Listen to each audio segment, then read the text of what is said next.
okuwuliriza abantu ensonga z'abantu tulina zikolako nga bukyali nga tuzirinda bulinzi mu kalulu ate era n'okumanya nti bwe tubeera nga tugenze mu kalulu kwe kwongera enkolagana kyendabikwa obuzibu obaddewo clash ebaddewo ebadde nnyo wakati wa bibiina nebadde awamu ngeri mu bitongole ebimu n'abamu ku bannabibiina ekyala kyendabye nnyo mu kalulu kano nti ensonga y'abavubuka nkulu nnyo okugikwatako naddala ng'obudde bukyali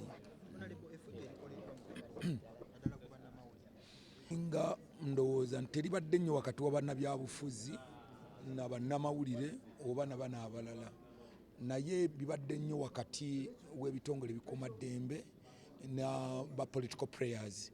Nze ndowooza nti ekyo kikulu nnyo nze ndaba nga ate ngaabe bannabibiina tukifunyeemu nnyo nze nga chairman w'ebibiina omukago ogugatta ebibiina chairman wa National Consultative Forum ndaba nga waliwo okugenda mu maaso ndabye enkwatagana wakati waba tubaye twanerwale kumpi nti tolabyewo we tukilashinze nti era aba NRM basinkana ba NUP ne tukubagana ndowooza nti kati ekyo tulina okugenda nakyo mu maaso even 2026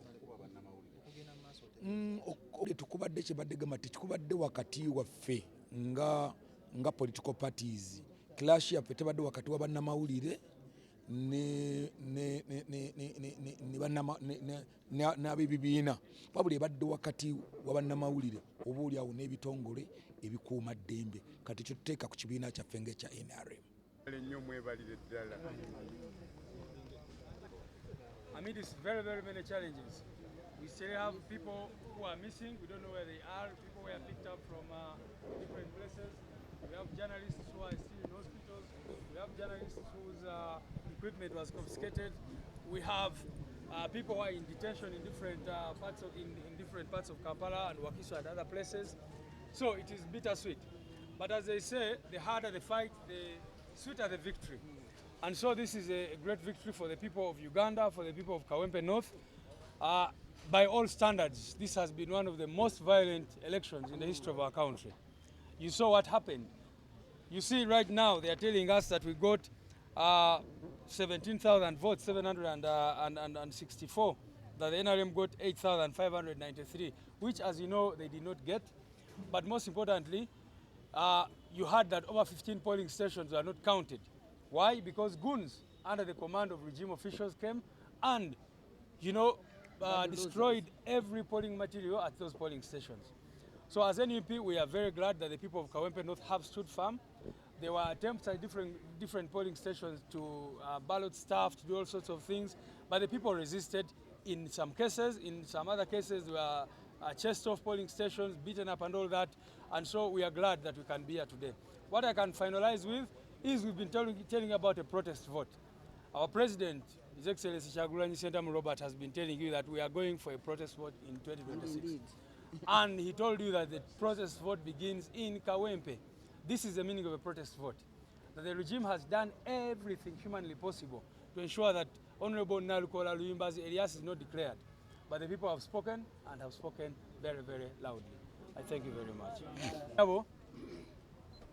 Buno buwanguzi obw'olunaku olwaleero sigenda kubuyita bwasanyu byokka kubanga mubaddemu ebirumira bingi nnyo okuviira ddala ku nomination mukimanyi bulungi nnyo nti candidate waffe ono omulungi gwe tuli naye bamukwata ne baleeta jati ne bakola ebikolobero ne bakuba abantu ate n'olunaku olwaleero be bakoze mu birabye ebintu bye badde tosuubira kubeerawo nze nsuubira kano akalulu kabadde mu bululu obusingamu emivuyo mu history y'eggwanga lyaffe sikirabangako okulaba abasajja abatalina nsonyi abambadde obukookolo nga bajja ku polling stations ne basambasamba buli kintu kyonna kyonna ate nga bakumi b'amagye mulabye emmamba nga zigenda ku polling stations n'ebirala bwe bityo. Bannamawulire bakubiddwa ne bagobeddwa ku polling stations zonna zonna, buli omu abadde aggyayo akasimu ng'agezaako ku recording ekintu kyonna kyonna nga bamukuba bamuggyako. So olunaku olwaleero bannakawempe basindikidde General Museveni obubaka obuli very very clear and unequivocal. Nga bwe tubabuulidde bongeddemu obululu bungi nnyo, era ebyo tujja binyonyola nga twogera naye protest vote oba okulonda okwekwekalakaasa kutandikidde Kawempe kujja kubuna eggwanga lyonna lyonna. Twabagamba nti protest vote etandikira Kawempe eryoke egende mu ggwanga lyonna lyonna.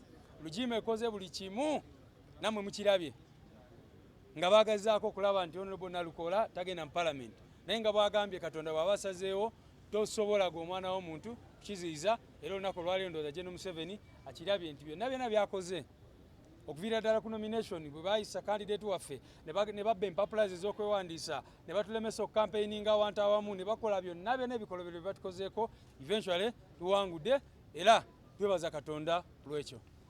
Then Deputy President. Madam Teacher abadde musaale. President also. No, she will speak last. Okay. Unless if you don't. Okay. Singa abakulu